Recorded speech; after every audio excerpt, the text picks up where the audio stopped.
is Straight to the Source, your destination for food, views and big ideas. Brought to you by two of the best in the business, Tonya Barr and Lucy Allon. Join them to discover some of Australia's most dynamic food, hospitality and agribusiness leaders. Hello and welcome to Food, Views and Big Ideas. I'm Tonya Barr. And I'm Lucy Allon, and this is the podcast from us here at Straight to the Source. In this podcast, we will be introducing you to the people who are driving our food and hospitality industry forward. Whether it be on the land, in the water, in the kitchen, or from the boardroom. Each of our guests are playing a significant role in the evolution of Australia's food identity and culture, and we want you to know who they are, their views and their big ideas. We're coming to you today from Gadigal land, and we'd like to begin by paying our respects to elders past, present and emerging. And we extend that respect to all Aboriginal and Torres Strait Islander people here with us today. And today is a special episode for three reasons. First, we have a fantastic guest and innovative mushroom farmer, Will Mussett.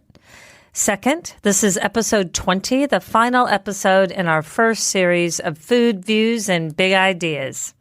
And last but not least, we're going to be at Fine Food Australia Expo in Melbourne from September 5th through the 8th, running a bunch of cooking demos, food industry workshops, and heaps of other fun stuff in the Source Kitchen. So hop on to our brand new website to get some more details about that. And while you're doing that, Lucy and I will be busy capturing more great conversations to bring you in Series 2. Now, time to get to today's episode, where I had the chance to catch up with Will, whose family farm in New South Wales is setting the bar very high in the sustainability stakes. Well, hi, Will. It's so good to have you on here. Will Mussett from Mussett Holdings is a regenerative farmer based down in the Southern Highlands. Yeah, that's right. We're tucked away down here on 100 acres. And we're doing this podcast, but let's talk about how we're able to do it when you're living off the grid. Basically, yeah, it is satellite, pretty much. That was our only viable option. And we're in an area that the government decided that we desperately needed internet, and there was never going to be any physical cables put in the ground to us.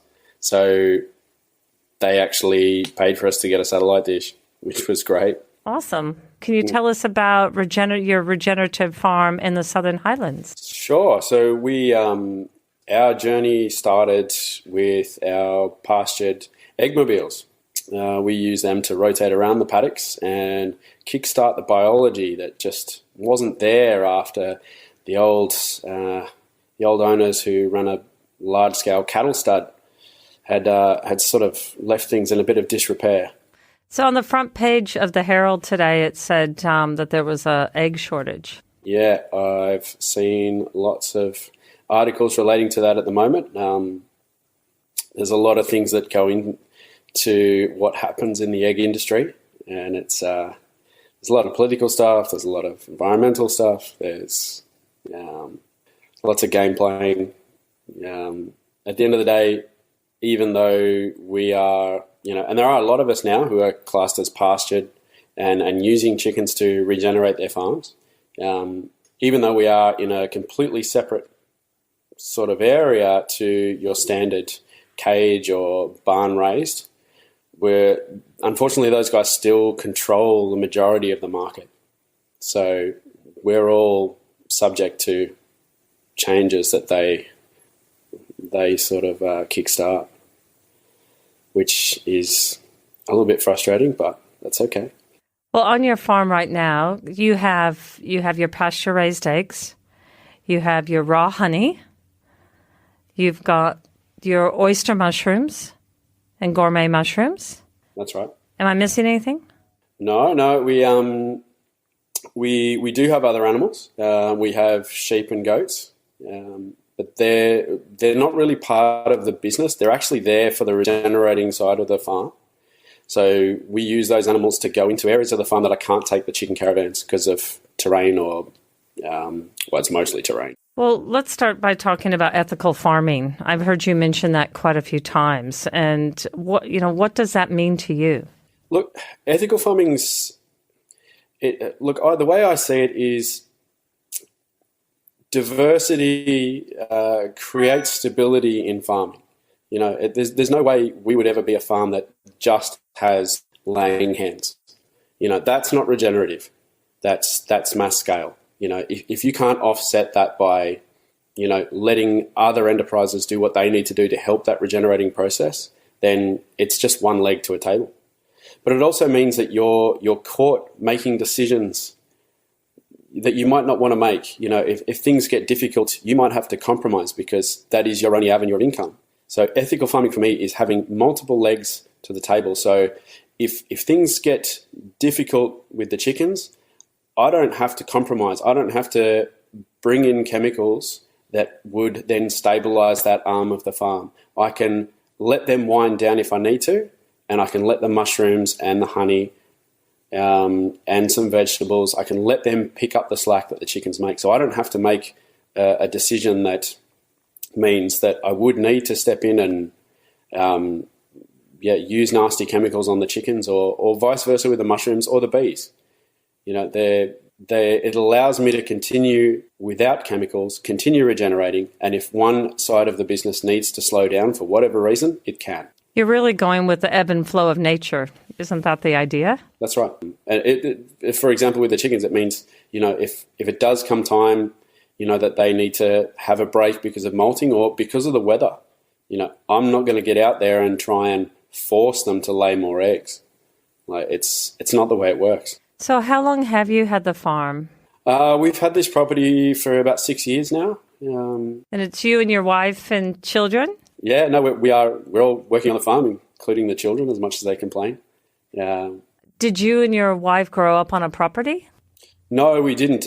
Neither of us come from farming backgrounds, and none of our family have been farmers. It's just something that sort of not fell into our lap, but it more or less did.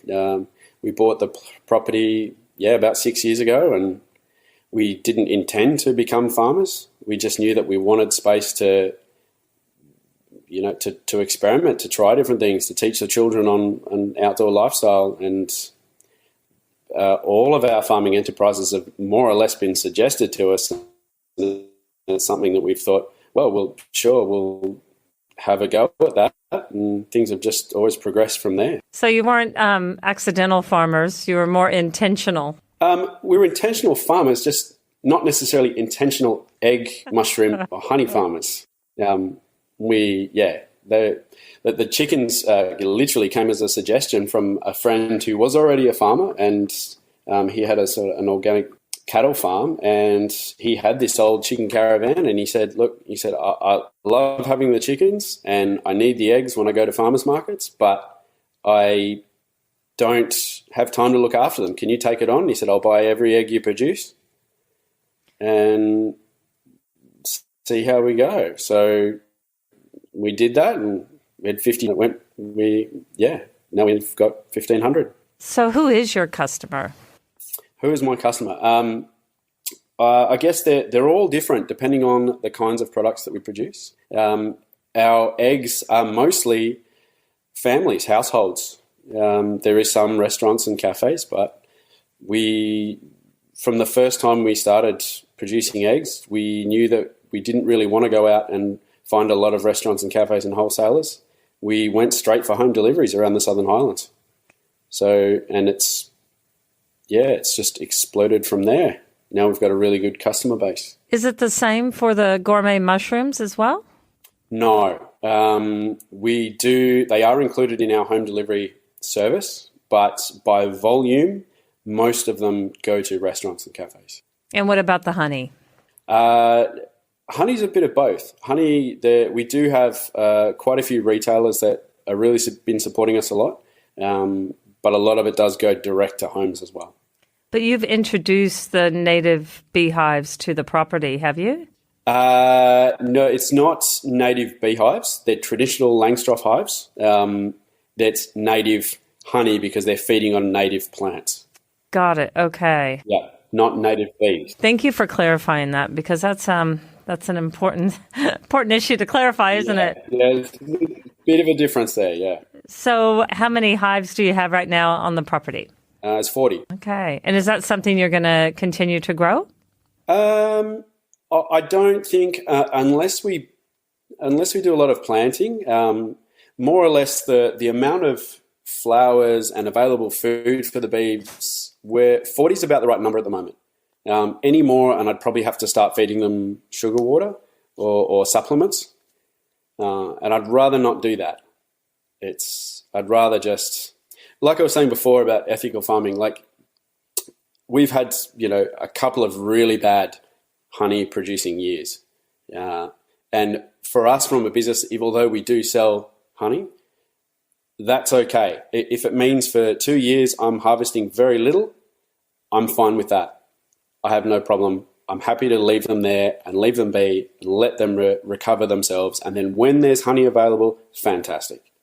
I don't rely on them producing honey, so I don't need to make a difficult decision. You live totally off the grid and you're running your farm that way. When we bought the property, we never intended to be off the grid.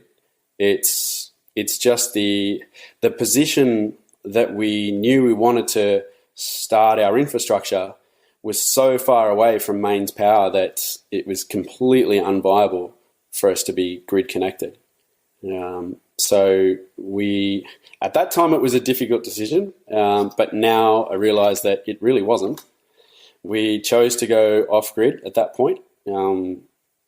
So there is no connection to anything on the farm. There's no power, water, phone, septic system. It's all self-managed from the farm. And as we've expanded the farm production, we have had to increase our energy systems. But it's never. It might have slowed us down a little bit on our production, but it's never stopped us from doing anything. What would you say to other farmers that are listening to this podcast and they're going, I'd like to learn more. I'd like to learn more about how Will is, using wind and solar resources, how you're managing it and how you're able to expand it. Yeah, I would say that, look, as I said, it's never stopped us from doing anything, and I don't think it would. The biggest power consumer on the farm is our cool room at the moment. The mushrooms, we've experimented and we've changed our systems and we've got that to be very power efficient. But it's never stopped us from doing anything. It's, off-grid is very possible in a fully functioning farm. So you're mushroom growing. So how many different varieties of mushrooms and why mushrooms? How did that come to be? It came to be really because of the chickens. We had, at the time, we had 3 mobile caravans with chickens. We're rotating them around the farm, and in spring and summer, the grass on the ground is just, exploding with pasture. So thick that we have to actually mow it before we put the chicken caravan on the next spot because it is just so thick you'd lose all the chickens in it. You wouldn't be able to see them. So at the time, we were doing just that. We were mowing the grass, leaving it there in piles and just letting the chickens basically play with it, and it was breaking back down to the paddock, which is totally fine. But luckily a friend of the family stopped past who was a mycologist, and he was just travelling through, and he saw what we were doing, and he suggested to us, he said, what if I can show you how to collect that grass that you're mowing on the ground and use it to grow mushrooms? And at the time, we had no idea you could do that. So we said, yeah, look, we'll have a go. We'll have a try. And it just grew from there. And it was such an amazing thing to be able to produce one thing on the farm from another. And mushrooms happen so quickly. So it's been fantastic.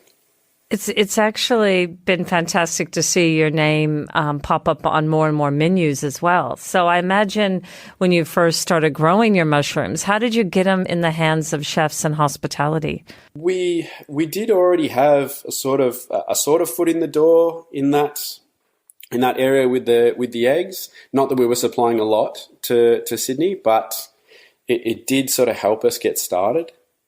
But we're very lucky in the fact that really as soon as we started promoting the fact that we could supply restaurants, we got noticed by a couple of influential people, and it sort of just took off from there.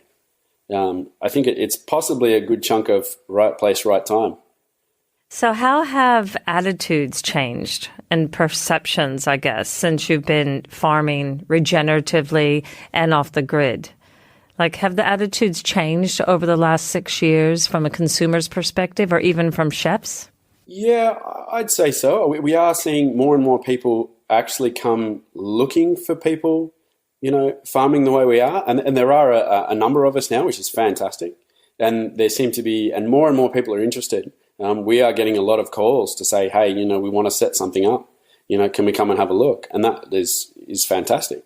It's great. So I'd say it's becoming more and more front of mind for farmers and for chefs. We do see them sort of trying to find these people who are producing this way. Well, we'll have all of your details, obviously, in the show notes, and then you're on all the social channels as well. But the single biggest issue that you're facing in your business right now, what would that be? Because there's a lot happening in the food scene when you look at biosecurity and supply chain. So what would your biggest issue be today?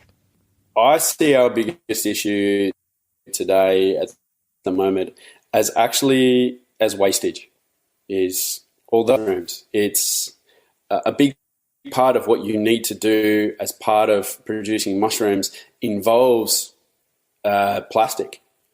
And it's a difficult thing to get away from. So our biggest focus for the last 6 months, and it's probably going to take us another 6 months, is trying to create a machine, a process to eliminate that need for the plastic. Its sterility with mushrooms is really important, and a lot of the industry use plastic to keep their substrate clean. And it's at a huge cost. It's, the amount of plastic waste from the mushroom industry is just huge. It's horrendous. But it's going to take some very clever engineering to sort of solve that problem on a big scale.